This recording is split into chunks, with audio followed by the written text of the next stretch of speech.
Hi, I'm Ryan. I play drums for a band called This Century. And I'm Joel, and I sing. Alright. Where did the band name originate from?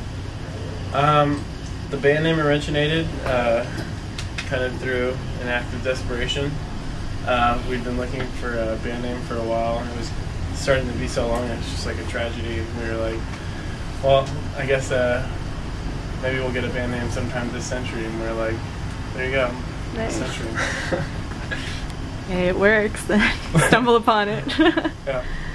Yeah. For people who don't know, you guys kind of describe your music and everything for them. Death metal. Yeah. I'd agree. Metal, yeah. No, for more sure. deaf metal. Deaf. Metal for deaf people. Yeah. It's that strong, you can feel it. It's all just feeling. It's We had to do so that. tough to describe. If I it like was to that leave that up sub-genre thing, Yeah. like specific, search it on iTunes, you might be able to find it under like. I'd say like alternative pop pop, alternative, rock pop alternative with a groove. But what do I want it to be called? Just rock and roll. Just rock and roll. Rock and roll. It's rock and roll. Exactly. Yeah. And why did you each start to write or perform music? Why? Yeah. I personally started because I used to go to a lot of shows back in early high school, I guess, and I thought it was the coolest thing, going to shows and getting just like psyched and having an awesome feeling. And I just was pretty passionate about music, so I wanted to be able to be in the same position as those people who I looked up to and kind of get everyone else pumped up and, you know, give them the happiness that I felt, I guess. I just didn't want a job, so. Yeah. Seemed lucrative at the time. Turns out it's not. Yeah, you don't make any money, but yeah, you still don't have to have a job, so. Yeah. It's an excuse. No, my reasons would probably be somewhat similar to his, and I don't want a job. That's the other reason. Added incentive. Yeah. Yeah, This really. isn't a job. This doesn't feel like This work. isn't a This job. is No. this is fun. Definitely. If anyone else in another band tells you it's a job, it's not. It isn't It's easy. not a job if it's what you love doing. Yeah. It isn't easy, but you know, Not bowling easy. a but perfect game isn't easy, but it's fun. I feel like a job is something that you have to do. Yeah. There we go. It's a necessity. I don't Yeah. actually like bowling. I made that part up. I'm really bad at it. Yeah, our guitar player is really good at it. He's also afraid of birds. Petrified of birds. No joke. Wow. I just like 2 pigeons would come up to him. Like I saw him in private because he'll like if people are around him, he'll try and like play cool. Hold it in. There's 2 pigeons and he was just like whoa, whoa, whoa, whoa, just like dancing away from. Yeah. I don't know. It's weird. He freaks out with flocks of birds and stuff like that. Oh my gosh. So I guess you're never watching the movie The Birds then. You know, he sat through half of it. I tried to get him to watch it just because I thought this bird phobia was so funny. He sat through half of it and he like made up an excuse why he couldn't watch it anymore. Yeah. Oh my gosh. Okay, some people don't really see being a musician as like a real career necessarily, but I know you guys work like crazy. We just touched Didn't on we? it. And yeah, you just started answering it. Yeah. So, but I mean, what are some lessons that you guys have learned like Well, from doing it's it? definitely. You have to be It's not as easy as you think it is. Like it's not as easy as I initially thought it was going into it. It's not about like just walking on stage and playing a song and Yeah. you're done. Like you have to be organized. It's still business. Like if Yeah. you're gonna like actually get your music out to more and more people, which is what most people's goal would be. Like especially now in such a cutthroat industry. yeah. Yeah. So you just have to stay on top of it, see what's relevant, see what people are doing, and like think about how you could do like things in a creative way that work in the times of how things are now. But you know, ideally do it in your own way with your own artistry, and yeah. And how's the music scene like in Tempe for you guys? And do you think being from Arizona has either helped or hindered you in any way? Being from Arizona it's really cool how the music scene works, at least in the pop world, because a lot of the bands a lot of us bands kind of started playing music and shows at the same time, and I guess it's kind of unusual for states to have it like this, but most of us bands kind of stuck together and got along and helped each other out. So that really helped us out in a sense. Like, we're good friends with the main and bands like the Somerset, and you know, we're always down to help each other out. So that's definitely cool. Very much a family vibe. Yeah, but I don't know how it is now.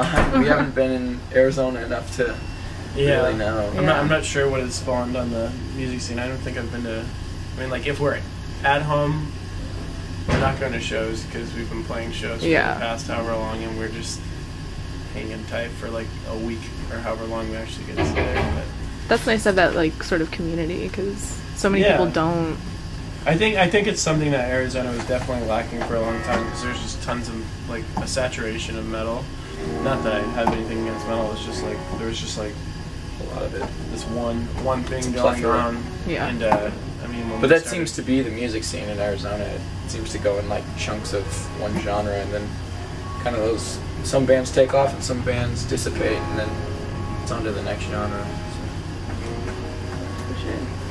And do you think being on Warped Tour in 2009 helped you guys like reach a bigger crowd or anything? Totally. It's actually when I first met you guys.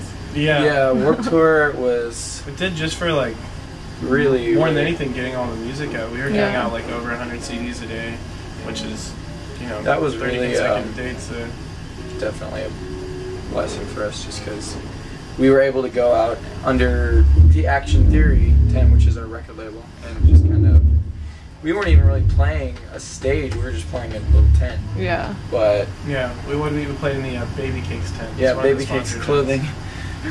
Is a clothing company from the UK, so they're really cool, and they let us play in their tent, and we just did acoustic stuff. And then we just kind of hung out in the sun all day and lost a lot of weight. Just rotted away. Yeah, we kind of. So yeah, that was definitely good for the band. I think. Yeah. And how do you guys like being signed to Action Theory? It's awesome. Yeah, it's great. We have like a really good group of people working with us, and you know, when we have ideas, they really try and push for them, and we like, you know, just try and put things together, make moves. Very, very total family vibe, and we're able to see our creative ideas through. They're not really, you know, they're down to work with us and develop with us, I guess. You know, and I know a lot of record labels don't do that. They kind of, if you don't stick to the wall, then you don't. You know, they kind of cut you loose. Yeah. So Action Theory is cool in that they just kind of are down to grow with us. No. Fortunately, they made a really cool record. So. Yeah, fortunately, they don't have to worry about, you know, waiting to grow. I'm just kidding. We did recently just write and record a record. And it's about it. I think everyone's going to like it a lot. And it's going to be released sometime early next year. Excited.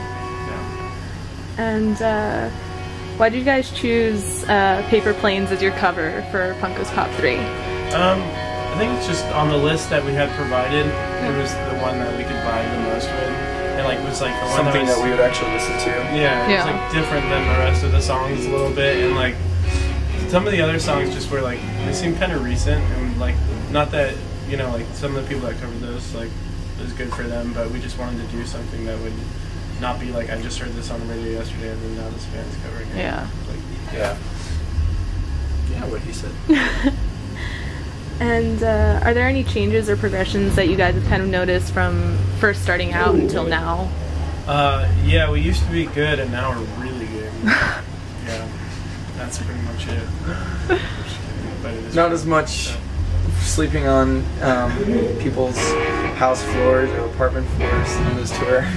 Yeah, we can eat food. We can eat. That's important. That's a big it's a lot step. more comfortable, a lot cushier.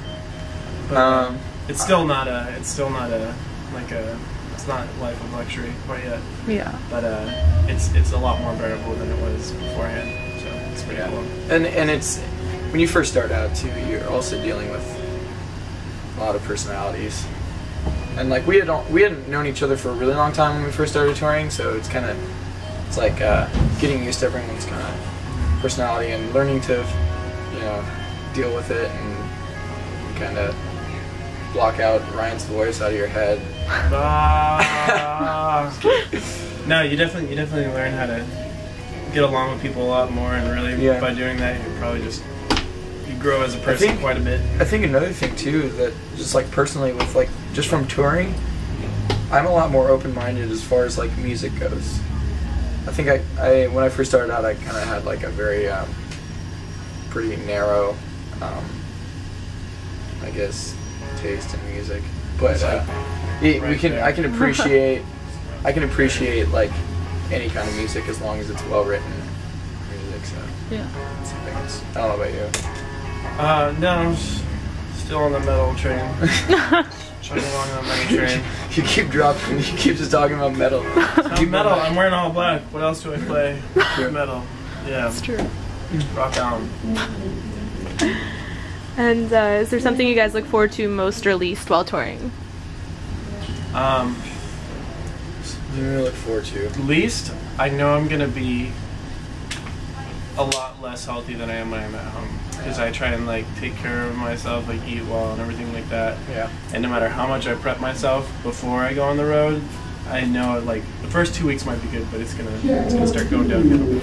Yeah. It's hard to have a routine when you're in a constantly changing environment. Yeah. Yeah, being at home, you can have like a routine and eat 3 meals a day and like, you know, do your normal thing. And on tour, it's kind of unpredictable. I mean, there is a routine in some sense, but it's still like, even food options, and it's just like. Yeah, and when you don't have food, it's like you eat 2 meals and you drink another meal. Yeah. Something that I do. Yeah, Ryan gets a lot of carbs late at night. I like the in liquid carbs. form. If you know what I mean. Liquid carbs. That's my least favorite. Most favorite is playing for fans around the country. Yeah. And meeting them again. Especially when you come back and like all of a sudden there's like just a few more, and they know who your band is and they know the songs. It's like very rewarding to see the actual growth. Yeah. It's really cool. Awesome. And what kind of defines like a good crowd or show for you guys? Good question. I mean, a lot of people is always awesome, but I think the biggest thing would be. Biggest thing is, and this is funny, you just play a show like this, but just get into it and kind of let loose. You know, don't go to a show to look cool. Go to a show to have a good time. Yeah. Because we had a situation where it's like people aren't moving, and it's like they didn't even look like they wanted to be there for any of the bands. So I think just like and we can rock out with ourselves, you know. We were rocking. I mean, we were still rocking out regardless. It helps to have. It's nice for bands. It makes things a lot easier for bands, and I think it in turn makes things more fun for the fans when the crowd is responding and you're getting that energy, and then the band kind of gives that energy back and you're bouncing off each other, and it makes for a way better show. So I mean, just even if you're not gonna move around, just look like you want to be there. Yeah. Yeah. I think that's frustrating from the crowd too. Like you see people standing around, you're like, why are you here? Like enjoy it. Yeah. Totally. But yeah. And I know merch is kind of an important like source for you guys or whatever. So what goes into making like a final design? Or like choosing what to bring out? We have tried to maintain a certain vibe of like what the culture is of our band and like who we are. So we want everything to kind of reflect that. So when it comes to like a gold foil shirt or something like that, maybe in the past we might have done something like that, but now we just like kind of moved into this. We're kind of honing in on what our exact style and look is, and so I don't know. Which is just based completely off of the stuff that we enjoy. Really, when it comes down to it. So it's like. So we'll get like a mock-up from our managers, from a designer, and then we kind of just pick and choose. And sometimes I make shirt design. And sometimes we ask someone to try something, and we pick what we like and hope that it sells. Yeah. Yeah, like it's kind of a weird deal because like we know like what we automatically like it's like something I'd be so stoked on. Like I would wear that if it didn't have my band name. but it's kind of a struggle because a lot of times those shirts don't actually sell. So it's like there's like almost a rule of thumb. No, yeah, I'll just leave it at that. Yeah. Yeah, it's just like yeah. Not that I mean, it's a balance. we balance. like Give the or shirts. take. Yeah. We like the shirts we have, but we also have to realize that there's younger people that are gonna have slightly different tastes than we have. So it's a balance between like what you want, what you like, and what will sell. You think what you know other people will like. Yeah. Kind of finding a happy medium. And upcoming plans for you guys? New album. Early 2011. Music videos. Yeah, a couple music videos this year. New single. A new single off the record. More touring. We'll be announcing tours for 2011 as soon as we can, and we were good. Now we're really good, and when we come back, we'll be really good. Even better. Try that out. Yeah. Nice. Sure. Sure. And that's I'm super modest. Oh yeah. I'm really a modest guy. A lot of people tell me that. No, I'm literally the best drummer on the planet. Neil Peart was the best, and then I started playing. Not Ryan's the best. He's a modest guy. I'm just kidding. My sarcasm. It's lovely. But and any last words for you guys? Hopefully some people still like us after this interview.